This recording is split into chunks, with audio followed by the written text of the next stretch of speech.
Los campos eléctricos. Para poder hablar de los campos eléctricos, primero hay que hablar de un fenómeno de la naturaleza llamado carga eléctrica, ¿verdad? Es una propiedad que tienen los materiales, es una propiedad que tiene la materia en general, y pues se han encontrado dos tipos y por eso se les pone signos, ¿verdad? Se le ha encontrado que hay positivas y negativas. Y se les llama así precisamente porque cargas opuestas se atraen, ¿verdad? Y cargas iguales se repelen. ¿Ok? Entonces positivo con positivo se repele, pero positivo con negativo se atraen. ¿Ok?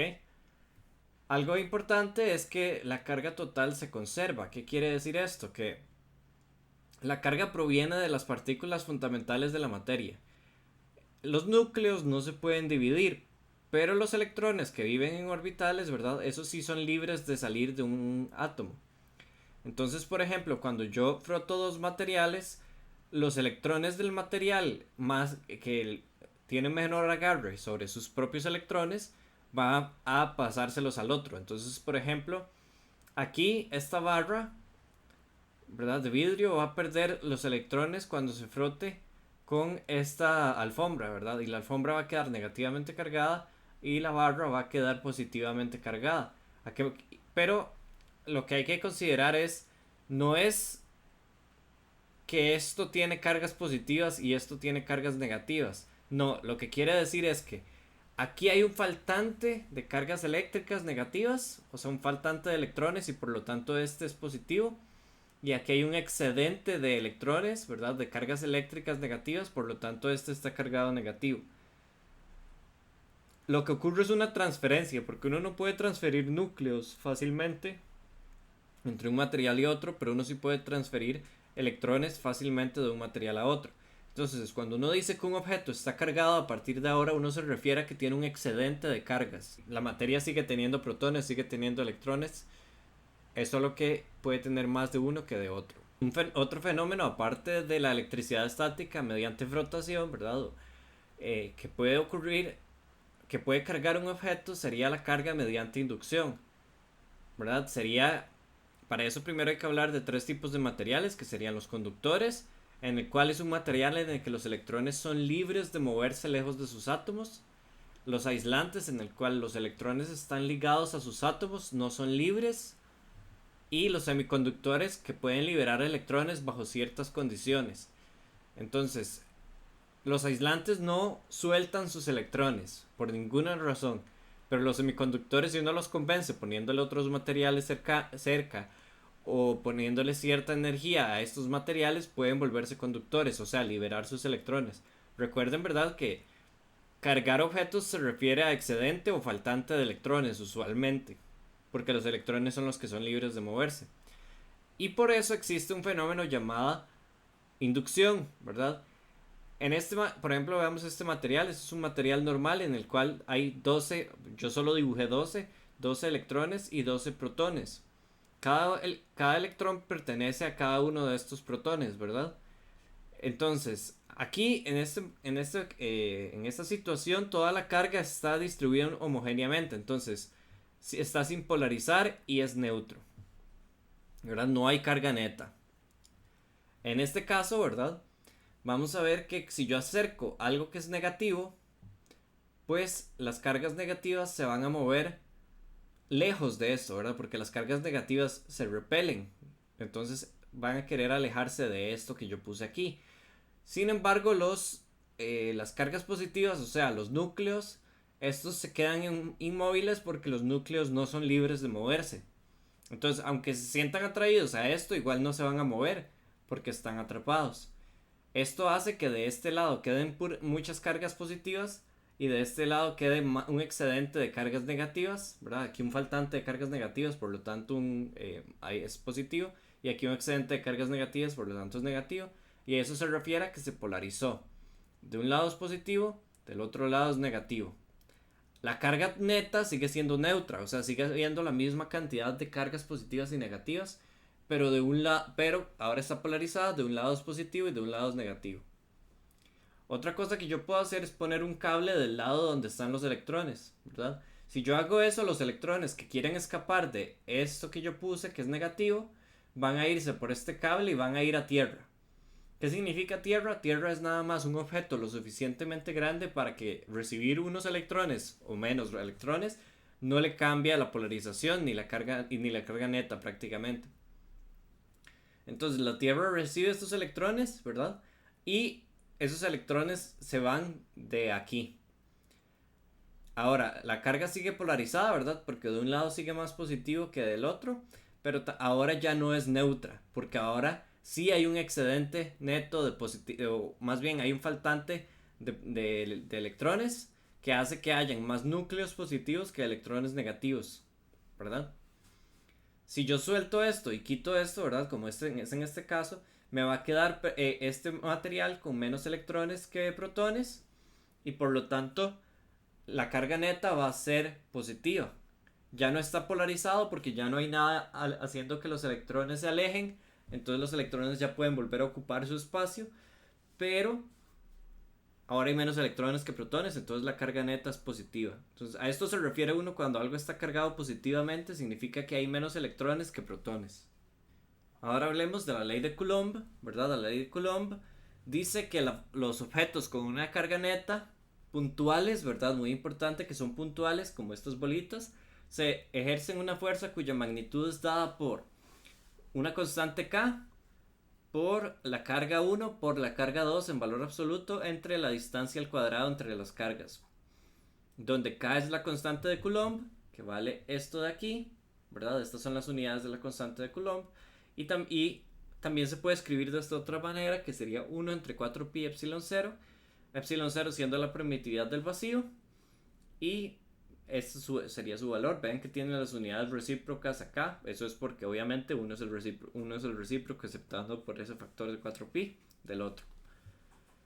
La dirección de esta fuerza, ¿verdad? Porque esta ley solo me habla de la magnitud, pero la dirección de la fuerza siempre es paralela a la recta que une los objetos.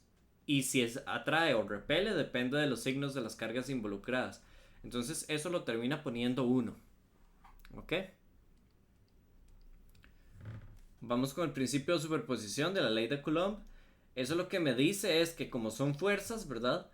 La fuerza para un objeto sujeto a varias fuerzas, la fuerza total puede ser obtenida sumando vectorialmente las fuerzas individuales.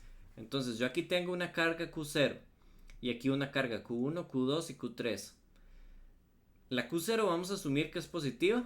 Como toda carga que no sabemos cuál es su verdadero valor, siempre se asumen que son positivas y si pues da negativo, pues va a dar en la respuesta.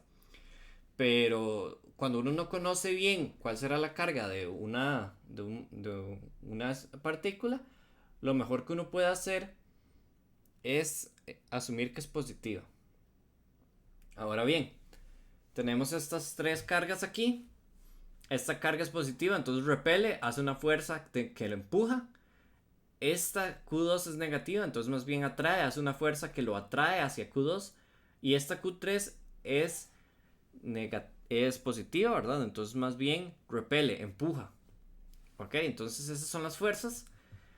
Noten que la dirección de las fuerzas está sobre la línea que conecta la carga que me interesa con la carga que le está haciendo la fuerza. Y la fuerza total yo nada más sumo las tres fuerzas, ¿verdad? Este es un vector unitario en la dirección.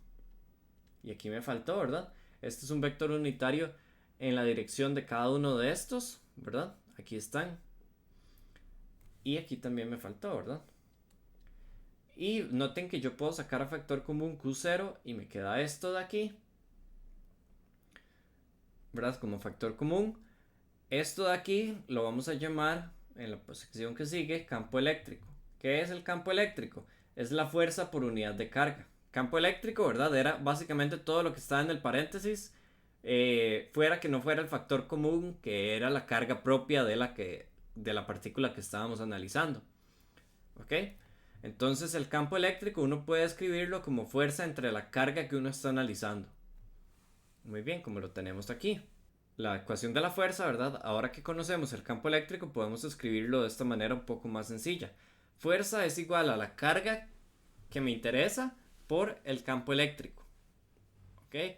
El campo eléctrico hay varias formas de averiguarlo que lo vamos a ver en los ejercicios. Luego están las líneas de campo eléctrico. Son una forma de visualizar el campo eléctrico. Noten aquí que para las cargas positivas las líneas salen de la carga positiva y para las cargas negativas las líneas más bien entran. Entonces uno puede decir que las líneas siempre salen de una carga positiva para entrar a una carga negativa. El campo eléctrico es tangente en cada punto a las líneas de campo eléctrico. Por ejemplo, si yo quiero averiguar cuál es el campo eléctrico en este punto, pues es tangente a estas líneas, ¿verdad? Igual aquí. Ok, igual aquí. Noten que el campo eléctrico es un campo de fuerza. ¿Qué quiere decir eso? Que yo puedo averiguar una fuerza para cualquier punto del espacio, ¿verdad? Si yo conozco el campo eléctrico. Otra cosa importante, vean que las líneas no se cruzan. ¿Por qué no se cruzan? Porque si se cruzaran, habría un doble valor de campo eléctrico y eso no tendría sentido. La densidad de líneas mide la intensidad del campo eléctrico. Vean que cerca de la carga yo cruzo 4 líneas. Pero si yo hago algo de del mismo tamaño que este para ver cuántas líneas cruza, solo 2 cruzan aquí. El campo eléctrico se va haciendo más débil conforme uno se aleja, ¿verdad? Eso tiene sentido. Y las líneas de campo me permiten visualizar eso dependiendo de qué tan alejadas están las líneas de sus vecinas. Y las líneas salen de cargas positivas y entran en cargas negativas, ¿verdad? Ya habíamos hablado de eso. Otra cosa importante es que el campo eléctrico siempre señala la dirección a la que aceleraría una carga positiva. Si yo pusiera una carga positiva aquí, la carga positiva iría en esta dirección. O bueno, aceleraría en esta dirección, porque ¿qué tal si ya la carga positiva iba en esta dirección? Pues va a acelerar en esa dirección, entonces va a empezar a desviarse hacia esa dirección. ¿Ok? Las líneas de campo no me dicen hacia dónde se mueven las partículas, me dicen hacia dónde acelerarían las partículas. Ahora veamos el campo del dipolo. Vemos que las líneas salen de la carga positiva y entran a la negativa. Noten que las líneas, en lugar de ir en todas las direcciones, intentan curvarse para entrar a la carga negativa, ¿verdad? Salen de la positiva e intentan entrar a la negativa. Vean, por ejemplo, esta se curva para entrar a la negativa. Esta no necesita, nada más entra directo. Esta se curva y aquí podría uno decir que continúa y que eventualmente se une con esta, ¿verdad? Igual para esta. Esta pues va a ser un poco más exagerado porque tal vez tiene que dar toda la vuelta, ¿verdad? Y ahí van haciendo como lóbulos. Y esta pues que va recta no se puede curvar igual que esta, pero uno asume que se conecta que da la vuelta por el infinito y se conecta por aquí. Si yo pongo dos cargas iguales, vean que las líneas de campo de cada una se repelen y me queda un punto en el centro donde no hay campo eléctrico. Si yo pusiera una carga ahí, la carga no se movería, a menos que uno la empuje un toquecito. Entonces si uno la empuja un toquecito, pues ya va a acelerar junto a este campo hacia arriba, ¿verdad? Otra situación es cuando uno tiene una línea de cargas, que cuando uno tiene una línea de cargas, las líneas van radialmente hacia afuera. Y cuando uno tiene una placa de cargas, como las líneas de este repelen las de este, solo pueden irse hacia arriba o hacia abajo. Entonces el campo nunca se debilita, ¿verdad? El campo se mantiene uniforme, porque sin importar que yo corte aquí o aquí, siempre voy a contar la misma cantidad de líneas. Entonces este es un ejemplo muy especial porque vamos a ver ahora el campo eléctrico uniforme, ¿verdad? ¿Qué es el campo eléctrico uniforme? Es un campo que es constante. Y como es constante, pues la fuerza que genera también es constante, ¿verdad? Y sería nada más Q por el campo eléctrico en magnitud, ¿verdad? La magnitud de la aceleración sería la carga por el campo eléctrico entre la masa, ¿verdad? En valor absoluto. Y la otra cosa es que la dirección, ¿verdad? La dirección de la fuerza debido a un campo eléctrico uniforme es que es igual al campo eléctrico, ¿verdad? La fuerza. Si es carga positiva y si es carga negativa, más bien se mueve en contra del campo eléctrico, como está aquí, ¿verdad? La carga positiva se mueve junto al campo eléctrico, la carga negativa se mueve en contra del campo eléctrico.